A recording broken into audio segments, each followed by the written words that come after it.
السلام علیکم ورحمۃ اللہ وبرکاتہ۔ ان الحمد للہ نحمده ونستعینه ونستغفره ونعوذ باللہ من شرور انفسنا ومن سیئات اعمالنا، من يهده اللہ فلا مضل له ومن يضلله فلا هادی له، واشهد ان لا الہ الا اللہ واشهد ان محمدا عبده ورسولہ۔ اعوذ باللہ السمیع العلیم من الشیطان الرجیم، بسم اللہ الرحمن الرحیم۔ یا ایھا الذین آمنوا اتقوا اللہ حق تقاتہ ولا تموتن الا وانتم مسلمون۔ یا ایھا الناس اتقوا ربکم الذی خلقکم من نفس واحدہ وخلق منها زوجها وبث منہما رجالا کثیرا ونساء واتقوا اللہ الذی تساءلون به والارحام ان اللہ کان علیکم رقیبا۔ یا ایھا الذین آمنوا اتقوا اللہ وقولوا قولا سدیدا یصلح لکم اعمالکم ویغفر لکم ذنوبکم ومن یطع اللہ ورسولہ فقد فاز فوزا عظیما، اما بعد فإن خیر الحدیث کتاب اللہ وخیر الہدی ہدی محمد صلوات اللہ علیہ وسلم، وشر الامور محدثاتها وكل محدثة بدعة وكل بدعة ضلالة وكل ضلالة في النار۔ فاعوذ باللہ السمیع العلیم من الشیطان الرجیم، بسم اللہ الرحمن الرحیم۔ ان الدین عند اللہ الاسلام، وقال اللہ تعالی ومن يبتغ غیر الاسلام دینا فلن يقبل منه وهو في الآخرة من الخاسرین۔ وقال اللہ تعالی ومن آیاته خلق السماوات والارض واختلاف ألسنتكم وألوانكم ان في ذلك لآیات للعالمین۔ محترم سامعین و ناظرین، آج اس وقت جو میرے خطاب کا موضوع ہے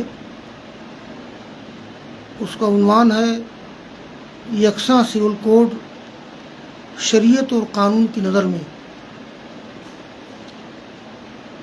دراصل کل میں نے اسی موضوع پر خطبہ دیا تھا جامع مسجد کلیۃ الصفا ڈمریا گنج میں۔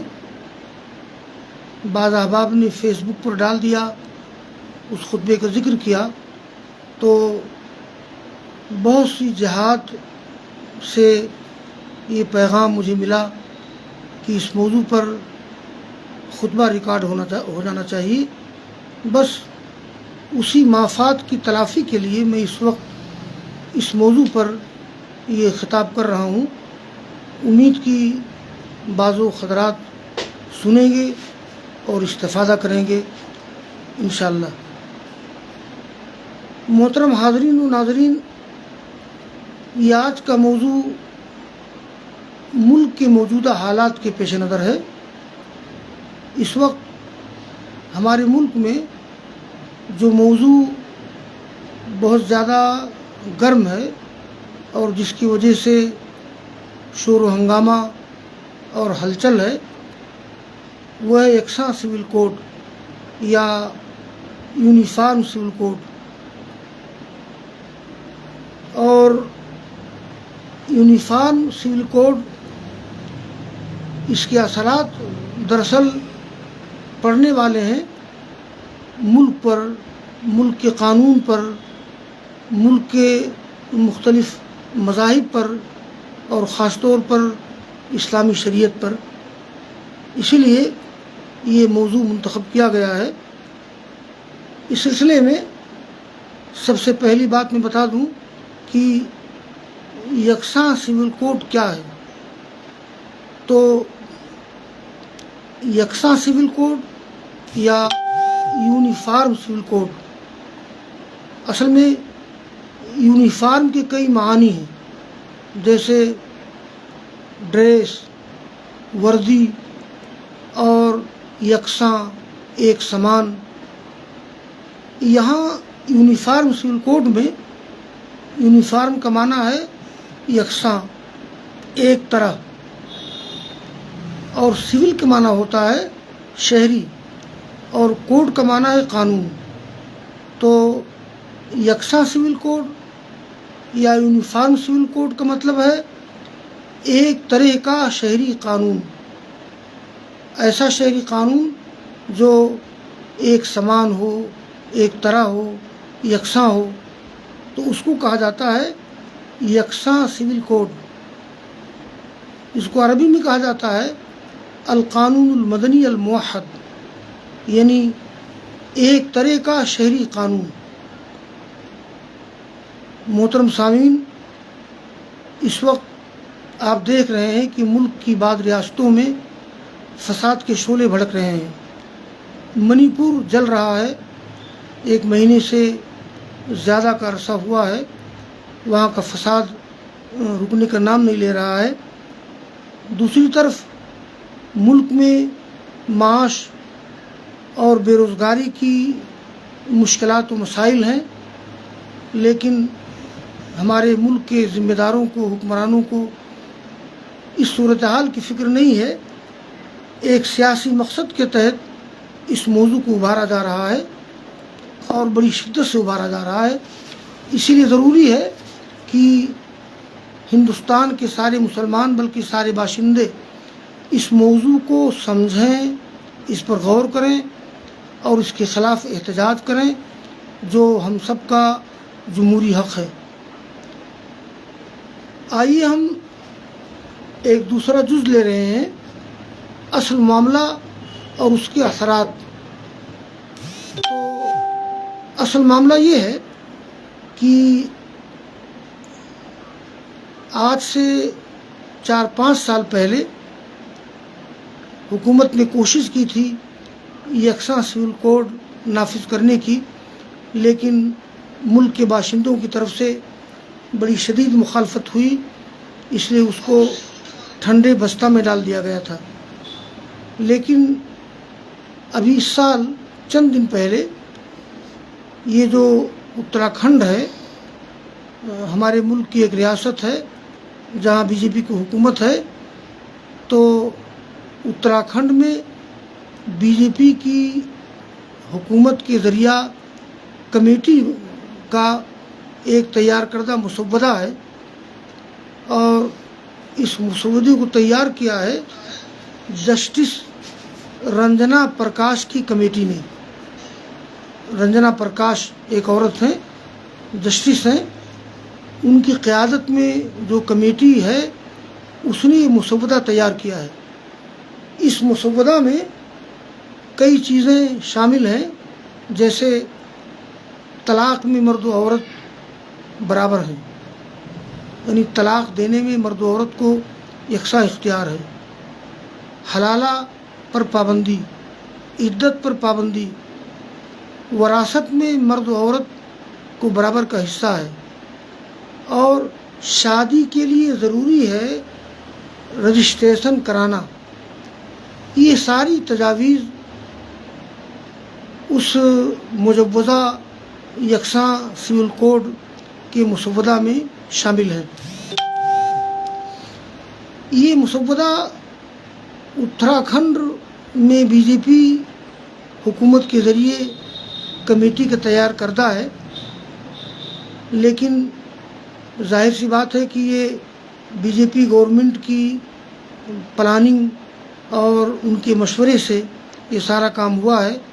چنانچہ ہمارے محترم وزیر اعظم نریندر مودی نے بھی اس مسودہ کی وکالت کی ہے، جس کی وجہ سے ماحول گرم ہے۔ حالانکہ یہ مسودہ لا کمیشن کو بھیجا گیا ہے، لا کمیشن اس کے بارے میں غور و فکر کے بعد کیا رزلٹ، کیا نتیجہ سامنے لاتی ہے، یہ دیکھنے کی چیز ہوگی۔ دوستو، یہ جو مجوزہ یکساں سول کوڈ ہے، یہ ہے اصل معاملہ جس کا میں نے ذکر کیا ہے۔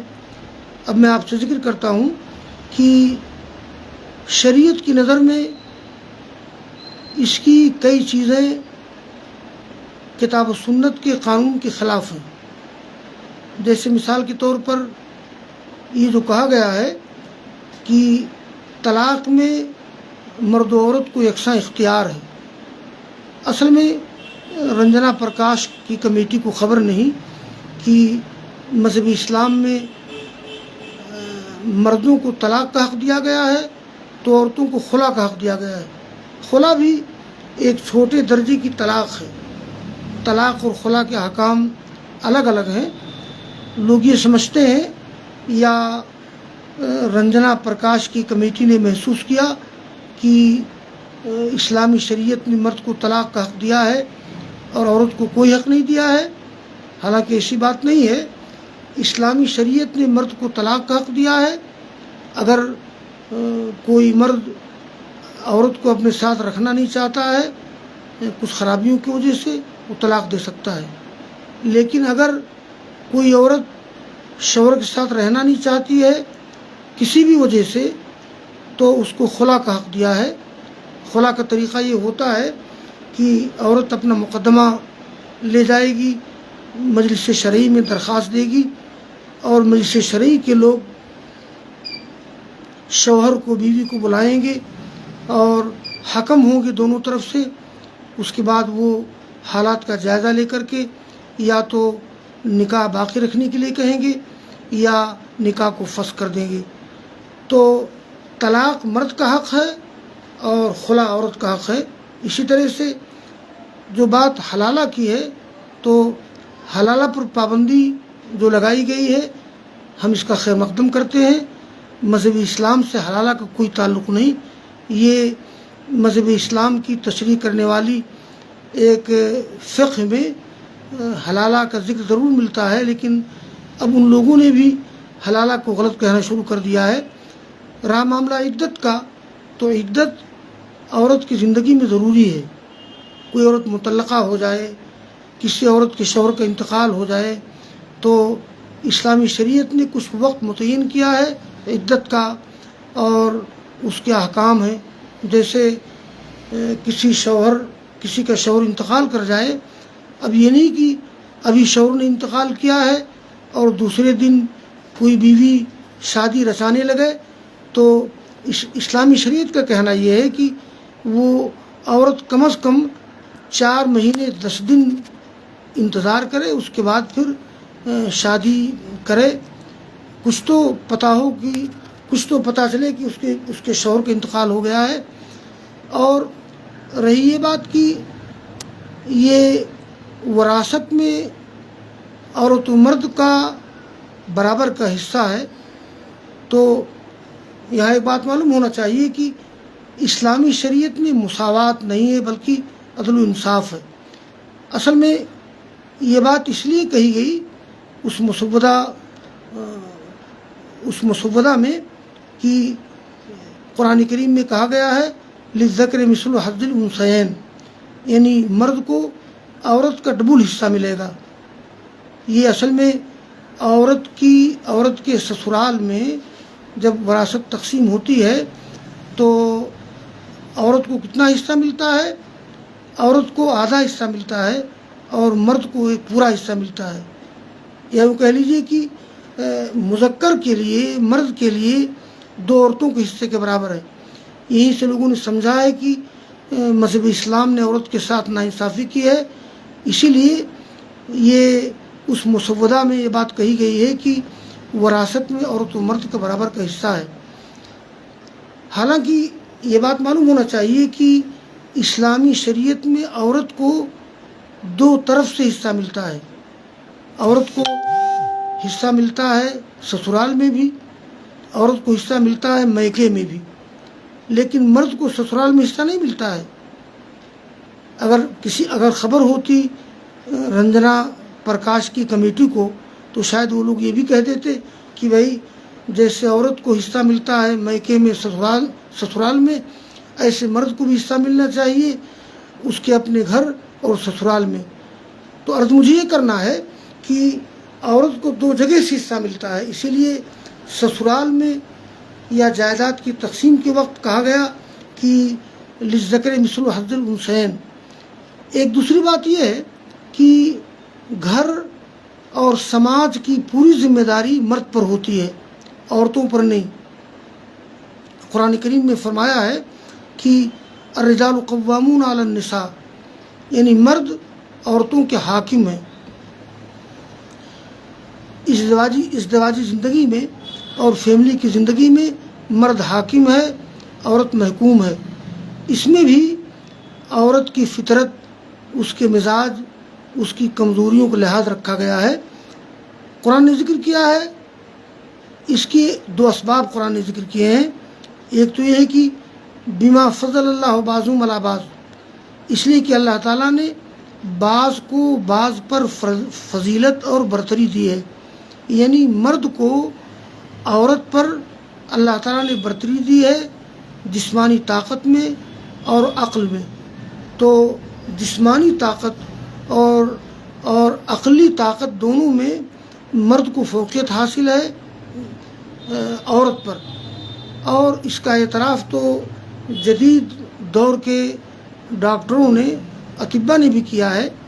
اس سلسلے میں علامہ فرید وجدی کی ایک کتاب ہے المرأۃ المسلمہ، جس کا ترجمہ کیا ہے مولانا ابوالکلام آزاد رحمہ اللہ نے، اس میں اس موضوع پر بڑی تفصیلی بحث کی ہے، اور قدیم و جدید میڈیکل سائنس کی روشنی میں دکھایا گیا ہے کہ عورت کی جسمانی طاقت اور عورت کی عقلی طاقت کمزور ہے مردوں کے مقابلے میں۔ تو دوسری وجہ ذکر کی ہے قرآن کریم میں کہ بما انفقوا، مرد اس لیے حاکم ہے کہ مرد کماتا ہے، مرد خرچ کرتا ہے۔ آپ تصور کریں کہ مذہب اسلام نے عورت کی عظمت کا، اس کے مقام کا کتنا لحاظ رکھا ہے۔ اسلامی شریعت کہتی ہے کہ عورت کمائے گی نہیں، کمانا، دوڑ دھوپ کرنا، معاشی تگ و دو، یہ عورت کا کام نہیں ہے۔ عورت گھر کی رانی ہے، عورت گھر کی شہزادی ہے، گھر کی رانی ہے، وہ گھر میں رہے اور بال بچوں کی تربیت کرے، لیکن اگر ضرورت پڑے تو عورت مارکیٹ میں جا سکتی ہے، بینک میں جا سکتی ہے، بازار میں جا سکتی ہے، تعلیمی اور ثقافتی امور میں بھی حصہ لے سکتی ہے، اس کی اسلام نے اجازت دی ہے۔ لیکن عورت کا اصل دائرہ کار بہرحال گھر ہے۔ تو اس لیے شریعت نے کہا ہے للذکر مثل حظ الانثیین۔ تو اس لیے رنجنا پرکاش کمیٹی کے مجوزہ یکساں سول کوڈ کے مسودہ میں جو باتیں کہی گئی ہیں وہ اسلامی شریعت کے بالکل خلاف ہیں، اور اسلامی شریعت کے خلاف ہونے کی وجہ سے ہم بہرحال اس مسودے کے اکثر چیزوں کی مخالفت کرتے ہیں، اور مخالفت کرنا ہمارا جمہوری اور دستوری حق ہے۔ ایک بات یہاں میں اور عرض کر دوں کہ مذکورہ مسودہ جو رنجنا پرکاش کمیٹی نے تیار کیا ہے، یہ صرف مسلمانوں کا مسئلہ نہیں ہے، یعنی یونیفارم سول کوڈ صرف مسلمانوں کا مسئلہ نہیں ہے، بلکہ پورے ہندوستان کا مسئلہ ہے۔ آپ دیکھیں کہ ہندوستان ایک ایسا ملک ہے جس میں مختلف تہذیبیں، ثقافتیں، مختلف دھرم، مختلف زبان، مختلف رنگ کے لوگ رہتے ہیں۔ تو یہاں سب لوگوں کے لیے مشکلات پیش آ جائیں گی اگر یکساں شہری قانون نافذ کیا گیا۔ اسی لیے بعض ہندو دانشوروں نے اور بعض اپوزیشن پارٹیوں نے، اور اسی کے ساتھ ساتھ آدی واسی قبائل نے بھی یکساں سول کوڈ کی مخالفت کی ہے۔ لہذا یہ بات معلوم ہونا چاہیے کہ یونیفارم سول کوڈ یا یکساں سول کوڈ یہ صرف مسلمانوں کا مسئلہ نہیں ہے، بلکہ میں بتا دوں سامعین کو کہ سکھ، یہ جو اکالی دل سکھ کی تنظیم ہے اور وہ اپنے دھرم میں بہت متشدد ہیں، ان لوگوں نے شدید مخالفت کی ہے یونیفارم سول کوڈ کی۔ تو اس مسئلے کو اس حیثیت سے دیکھنا کہ یہ مسلمانوں کا مسئلہ ہے، ایسی بات نہیں ہے۔ حالانکہ میں محسوس کر رہا ہوں کہ ہماری حکومت کے مشورے سے یا پلاننگ سے جو مجوزہ یکساں سول کوڈ کا مسودہ تیار کیا گیا ہے، اس میں نشانہ اسلام کو مسلمانوں کو بنایا گیا ہے۔ جیسے کہا جاتا ہے نا کہ کہیں پر نگاہیں، کہیں پر نشانہ، تو نشانہ دراصل اسلامی شریعت کو بنایا گیا ہے۔ اور یہی وجہ ہے کہ بہار کے جو بی جے پی لیڈر ہیں سشیل مودی، انہوں نے کہا ہے کہ آدی باسی قبائل کو یکساں سول کوڈ سے مستثنیٰ کر دیا جائے، بلکہ مستثنیٰ کر دیا گیا ہے۔ ان کو خوف ہے کہ بھائی وہ بھی ان کو بھی ہندو کہا جاتا ہے، لیکن آدی باسی قبائل کے ہاں نکاح، طلاق، وراثت اور سارے قوانین الگ تھلگ ہیں، تو اسی لیے ان لوگوں نے مستثنیٰ کر دیا ہے۔ حالانکہ یکساں سول کوڈ جب بن رہا ہے یا بنے گا، تو اگر اس میں آدی باسی قبائل کو مستثنیٰ کر دیا جائے گا تو وہی میری گزارش ہے کہ ہندوستان کی تمام مذہبی اقلیتوں کو بھی اس سے مستثنیٰ کر دیا جائے، جیسے مذہب اسلام، یہودیت، عیسائیت، سکھ مت اور جین مت وغیرہ ہیں، اور اسی میں ہمارے ملک کے لیے عافیت ہے اور امن ہے۔ بہرحال یہ جو اصل معاملہ تھا یکساں سول کوڈ کا، اس کے بعض پہلوؤں کا ذکر میں نے کیا۔ یہاں ایک بات میں ذکر کر دوں کہ ایک دوسرے زاویے سے اگر دیکھا جائے تو خالص ہندوؤں کی سطح پر بھی یکساں سول کوڈ کا نفاذ غیر ممکن ہے۔ اس پر رنجنا پرکاش کی کمیٹی کو غور کرنا چاہیے کہ جنوبی ہند اور شمالی ہند، ان دونوں حصوں کے عقیدے، احکام اور ان لوگوں کی تہذیب، ثقافت الگ تھلگ ہے اور کافی اختلاف ہے۔ مثال کے طور پر میں عرض کر دوں کہ جنوبی ہند میں رام چندر جی زیرو ہیں اور شمالی ہند میں ہیرو ہیں۔ ان کو کہا جاتا ہے کہ بھگوان نے رام چندر جی کا روپ اختیار کیا ہے، مگر یہی رام چندر جی جنوبی ہند میں زیرو ہیں، ان کی کوئی حیثیت نہیں۔ جنوبی ہند میں راون کو اہمیت دی جاتی ہے۔ دوسری چیز یہ ہے کہ جنوبی ہند میں بھانجی سے شادی کرنا جائز ہے۔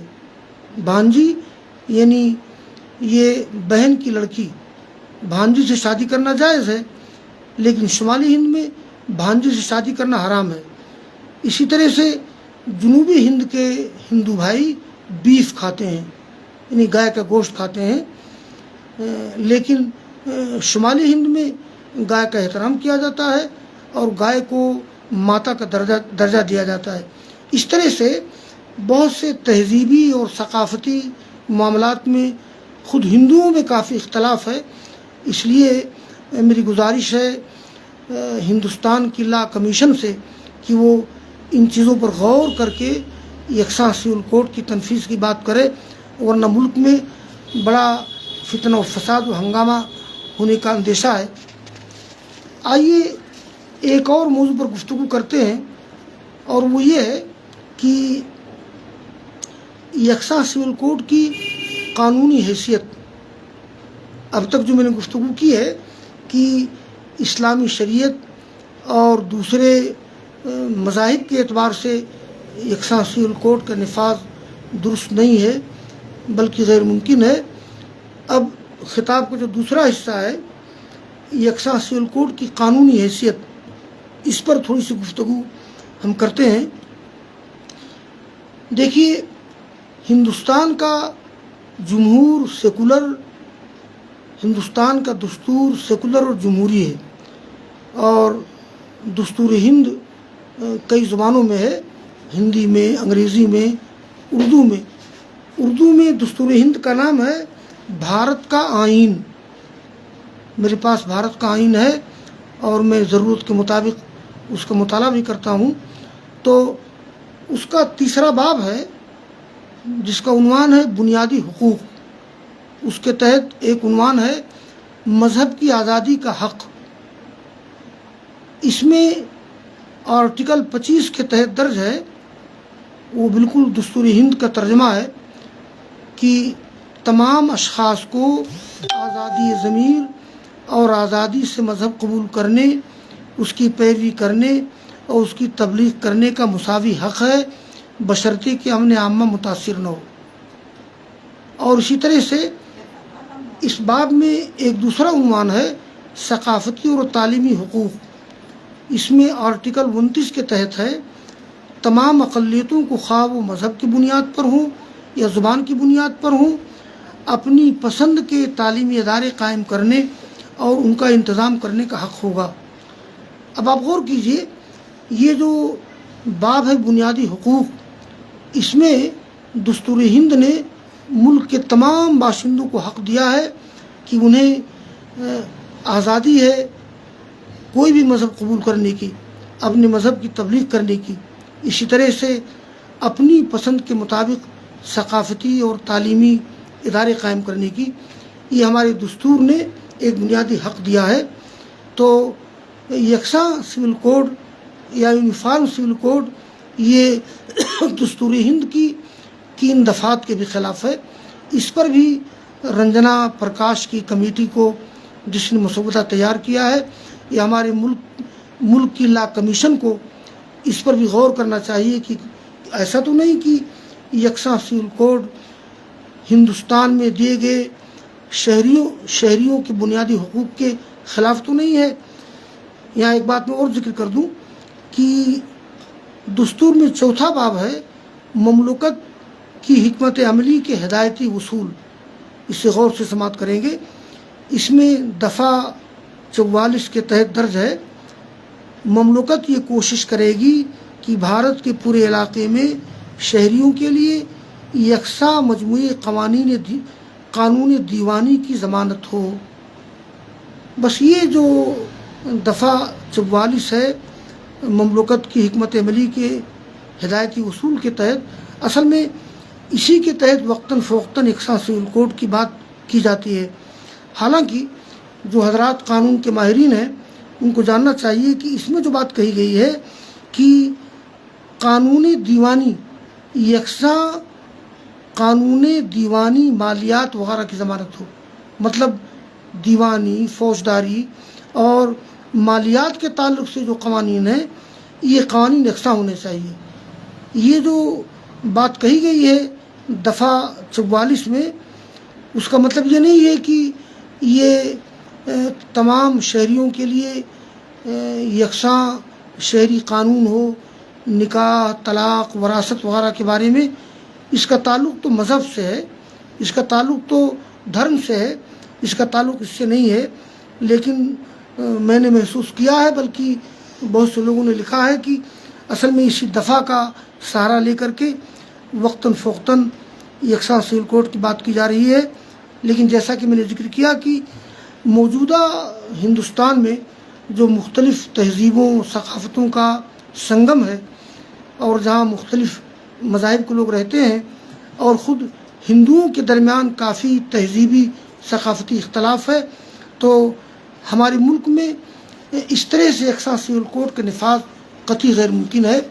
یہ بات اس لیے کہہ دی گئی ہے کہ ہمارے ملک کے وزیر اعظم اندرا گاندھی، وزیر داخلہ امت شاہ جی اور یہ وزیر خارجہ اور جو دوسرے وزراء ہیں، صدر جمہوریہ، نائب صدر جمہوریہ، اور خاص طور پر جو لا کمیشن ہے، لا کمیشن کے لوگوں کو ان باتوں پر غور کرنا چاہیے. بس ایک آخری بات عرض کر کے بات ختم کر دوں میں، اور وہ آخری حصہ ہے موجودہ حالات کے تناظر میں ہماری ذمہ داریاں. تو موجودہ حالات کے تناظر میں ہماری چند ذمہ داریاں ہیں. نمبر 1، پہلی ذمہ داری یہ ہے کہ تمام مسلمانوں کو اسلامی تعلیمات پر عمل کرنا چاہیے. ہم مسلمانوں کی کمزوری یہ ہے کہ طلاق، نکاح، وراثت اور دوسرے معاملات میں ہم ایمان تو رکھتے ہیں لیکن باقاعدہ عمل کرنے کی کوشش نہیں کرتے ہیں. اور دوسری ذمہ داری یہ ہے کہ یکساں سول کوڈ کے سلسلے میں ہم لوگوں کو اپنے اندر بیداری پیدا کرنا چاہیے. تمام مسلمانوں کو، ہندو بھائیوں کو، آدیواسی قبائل کو اور خاص طور پر جو اپوزیشن پارٹیاں ہیں ان لوگوں کو جو ملک کی جمہوریت کی حفاظت کی بات جو پارٹیاں کرتی ہیں انہیں بھی اس کا احساس کرنا چاہیے کہ اگر 180 کوڈ نافذ ہو جائے گا تو ملک کا جمہوری دستور یہ نیست و نابود ہو جائے گا اور خاک میں مل جائے گا۔ تو عوامی سطح پر اور خواص کی سطح پر ہم کو اپنے اندر بیداری لانا چاہیے۔ اور تیسری ذمہ داری یہ ہے کہ ہم کو عوامی احتجاج اور مظاہروں سے بچنا چاہیے۔ دیکھیے ہم لوگ خاص طور سے مسلمان اس ملک کے امن پسند شہری ہیں۔ ہم نہیں چاہتے کہ کسی بھی مسئلہ کو لے کر عوامی احتجاج کیا جائے، مظاہرے کیے جائیں، اس لیے کہ احتجاج میں اور مظاہروں میں بہرحال بدامنی ہو جاتی ہے اور فساد کا خطرہ ہوتا ہے۔ اس لیے ہماری گزارش ہے تمام مسلمانوں سے کہ اس مسئلے کو لے کر عوامی احتجاج اور مظاہروں سے ہم پرہیز کریں، بچیں۔ البتہ اگر احتجاج کیا بھی جائے تو امن عامہ کا لحاظ کرنا ضروری ہے۔ اور چوتھی ذمہ داری یہ ہے کہ مسلم پرسنل لاء بورڈ نے جو لنک اور QR کوڈ جاری کیا ہے اس کے ذریعہ زیادہ سے زیادہ ہم لوگ یہ ای میل بھیج کر یکساں سول کوڈ کی مخالفت کریں، اس کا فائدہ ہوگا۔ یہ روزنامہ انقلاب 6 جنوری میں اس کی تھوڑی تفصیلات آئی ہیں، اور all India Muslim personal law board نے جو لنک اور QR کوڈ جاری کیا ہے اس میں اس کو شائع کیا گیا ہے۔ ہم اس لنک کے ذریعہ ہم جب لنک کریں گے تو ایک مضمون آئے گا درخواست کی شکل میں، وہ درخواست ہم ای میل کر کے بھیج دیں اور وہ درخواست پہنچ جائے گی لا کمیشن کو، وزیر اعظم کو، وزیر داخلہ کو، صدر جمہوریہ کو۔ زیادہ سے زیادہ علماء کو، طلباء کو، مسلمانوں کو اور ہندو دانشوروں کو یہ کرنا چاہیے، اس کا اثر ہوگا۔ اور جیسا کہ 5 سال پہلے اس کا اثر ہوا تھا، یہ 1918 میں جب حکومت نے کوشش کی تھی یکساں سول کوڈ نافذ کرنے کی تو پورے ہندوستان میں شدید مخالفت ہوئی تھی۔ آخرکار حکومت نے قدم پیچھے ہٹا لیا تھا۔ تو ملک کے موجودہ حالات میں بھی ہم کو یہ کام کرنا چاہیے کہ جو all India Muslim personal law board نے جو لنک اور QR کوڈ جاری کیا ہے ہم اس کے ذریعے سے بذریعہ ای میل اپنا پیغام پہنچا سکتے ہیں، وہ انشاءاللہ پہنچ جائے گا۔ ایک آخر بات عرض کر دوں کہ یہ بھی مطالبہ ہم لوگ کریں، اگر حکومت یکساں سول کوڈ نافذ کرنے پر بضد ہو، اگر نافذ کیا بھی جائے اس کو، تو جس طرح سے کہ آدیواسی قبائل کو مستثنی کر دیا گیا ہے یا کرنے کی کوشش کی جا رہی ہے، ہمارا یہ بھی مطالبہ ہو کہ آدیواسی قبائل کی طرح تمام مذہبی اقلیتوں کو، جیسے اسلام، عیسائیت، یہودیت، سکھ مت، جین مت، بدھزم، ان تمام مذہبی اقلیتوں کو بھی یونیفارم سول کوڈ سے مستثنی کر دیا جائے۔ بس یہ چند بنیادی باتیں تھیں۔ یکساں سول کوڈ شریعت اور قانون کی نظر میں اس موضوع کے حوالے سے اللہ تعالیٰ سے میری دعا ہے کہ اللہ تعالیٰ ہم تمام اس ملک کے تمام مسلمانوں کو، ہندوؤں کو پیار و محبت کے ساتھ، امن و سلامتی کے ساتھ زندگی گزارنے کی توفیق دے، اور اللہ تعالیٰ سے میری دعا ہے کہ وہ ہمارے ملک کے حکمرانوں کو توفیق دے کہ وہ ملک کی رنگا رنگی، اس کے تنوع کو بحال رکھتے ہوئے یکساں سول کوڈ کے نفاذ سے اپنے قدم کو پیچھے ہٹا لیں گے۔ یا رب دل مسلم کو وہ زندہ تمنا دے جو قلب کو تڑپا دے، جو قلب کو تڑپا دے، جو دل گرما دے۔ یا رب دل مسلم کو زندہ تمنا دے جو روح کو تڑپا دے، جو قلب کو گرما دے۔ میں بلبل نالا ہوں، اس اجڑے گلستاں کا تاثیر کا طالب ہوں، محتاج کو داتا دے۔ آمین۔ وآخر دعوانا ان الحمد للہ رب العالمین۔